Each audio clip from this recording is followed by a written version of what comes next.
Good afternoon, everybody. I'm Rolene Marks. This is the Israel Brief, where you join me every Monday to Thursday for your top stories from Israel. As always, we are brought to you by these guys, Lay of the Land. And apologies, because just as I am getting over my sinus infection, I have hiccups. So my apologies to all of you nice people out there if I start hiccuping or sound slightly remixed. So let's get into those top stories, and we are on day 103 of Israel's war against Hamas. 103 days since our hostages have been held in Hamas captivity. Tomorrow is the first birthday of Kfir Bibas, the youngest hostage, and we want them all home now. Bring them home now. Let's take a look at latest developments, and Kibbutz Be'eri have announced the shattering news that Yossi Sharabi and Itai Shversky, that were in that horrific Hamas propaganda video, have been confirmed as murdered in Hamas captivity. This brings to a total of 34 hostages that we know of who have been murdered while being held by Hamas terrorists. I want you all, as soon as you finish watching the Israel Brief, to do something for me. If you haven't had an opportunity to watch Piers Morgan Uncensored's interview with Thomas Hand and his daughter Emily, if you do recall, Emily was held hostage by Hamas. She was released after about 51 days. Her father, Thomas, shattered our hearts around the world when, after October the 7th, he said it would be better if she was dead rather being held hostage by Hamas terrorists. Well, there is an interview. Piers interviewed them 2 nights ago. It is an exceptional interview, and I urge you all to Google it. You can find it. Piers Morgan, Thomas Hand, Piers Morgan Uncensored. In other news regarding hostages, and I actually don't know how to wrap my head around this, but the Israeli medical authorities have announced that they are preparing for the possibility that female hostages who we know have been sexually abused by Hamas terrorists may be pregnant. It's not confirmed, and of course the patient-doctor privilege will preclude them from telling us. But this is an eventuality or a possibility that we are preparing for. We are having discussions about abortion, about what psychiatric and post-trauma care these young women will need. We all saw those visuals on the 7th of October of Naama Levi. She's only 19 years old, being dragged by her hair by a Hamas rapist, blood all over the crotch area of her pants. We saw what happened to Shani Luke.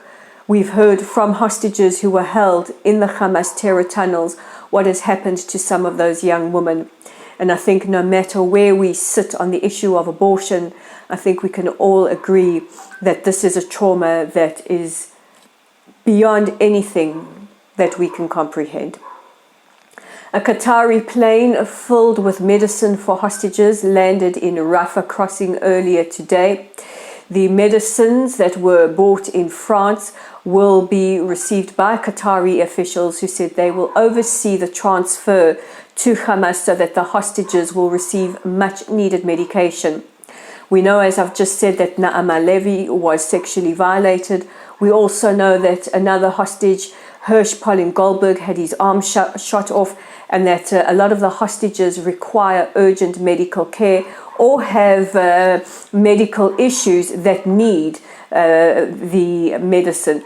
Now, this deal was brokered between Qatari officials, brokering or negotiating between Hamas and Israel.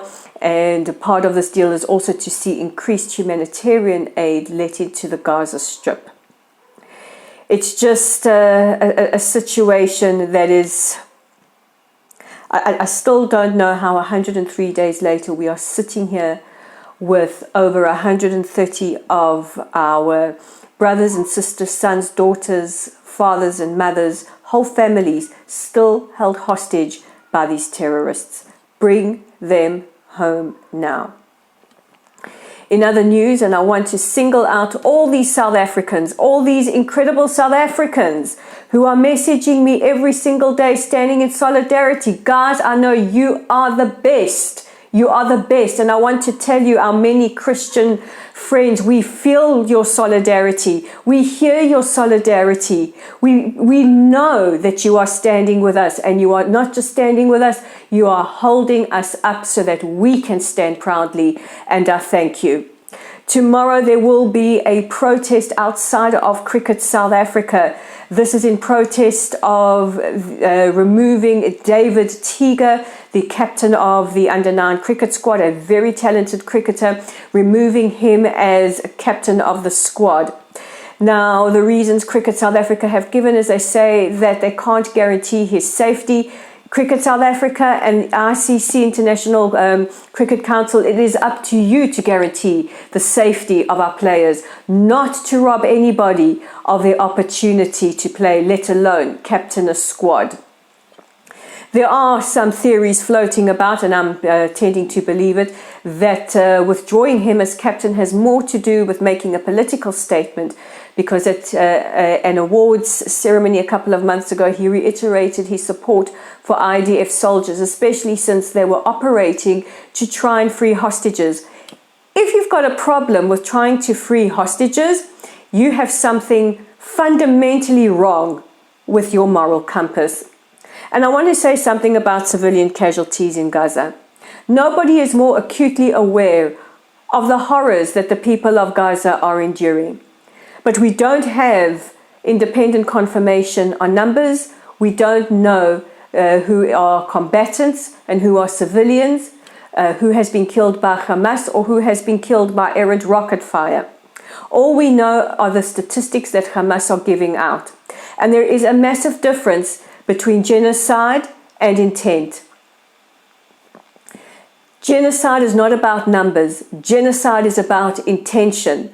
And you don't commit genocide by establishing humanitarian corridors, letting in humanitarian aid, warning civilians to get to safety zones, setting up hotlines that they can phone for our soldiers to take them to safety. That is not how you commit genocide. So anybody calling Israel a genocidal country or responsible for genocide, you also need to read a dictionary and a history paper. Meanwhile, the director of the local Diodora office has said that he will boycott Daniel Teager personally. He will not sponsor any matches where David Teager is playing. I keep saying Daniel, but his name is David Teager. That to me is racist and unconstitutional. Australian Foreign Minister Penny Wong is in Israel at the moment. Earlier today, she met with President Herzog. She condemned Hamas for the October the 7th atrocities and restated Israel's right to defend herself. She also met with the chair of the Civil Commission investigating crimes against humanity and crimes of sexual violence committed against Israeli women and girls.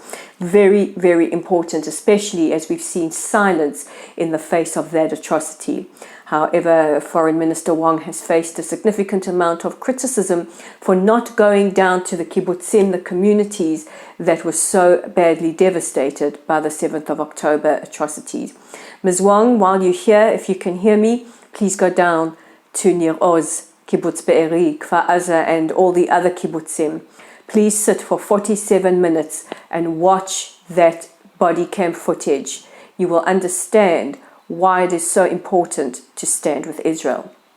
And finally, President Herzog has announced that as he departs for the World Economic Forum in Davos, the annual meeting, along with his wife, Mrs. Michal Herzog, he will be accompanied by the families of hostages. The President will ensure that he is joined by families throughout all his meetings with world leaders. Earlier today, Israeli member of Knesset, Pnina Tamano-Shata, who is the head of the Committee of the Status and Advancement of Women, addressed a side event of women political leaders, and she said, "Where were you? Where have you been while Israeli women were sexually violated on the 7th of October? Me too, unless you're a Jew? Where are your voices? Stand shoulder to shoulder with Israeli women. Believe Israeli women, because what happened in Israel could happen anywhere. We are exceptionally proud of MK Tamano Shata. And that brings me to the end of today's edition of the Israel Brief, a little bit of a fiery one. I don't know, I guess it does me good to have hiccups and sinus infections. And just a reminder to you guys to check out our website at www.layoftheland.online. Our Facebook page, as always, at Lottle's site. Our YouTube channel is at the Israel Brief. If you like us, subscribe to us. Hey, it's free. And we are on Twitter or X. I keep calling it Twitter. We're on X at Lay of the Land 5. Guys, take care of yourselves. Take care of each other. You guys take care of me. And I take care of you with your news headlines. I'll see you tomorrow. Take care.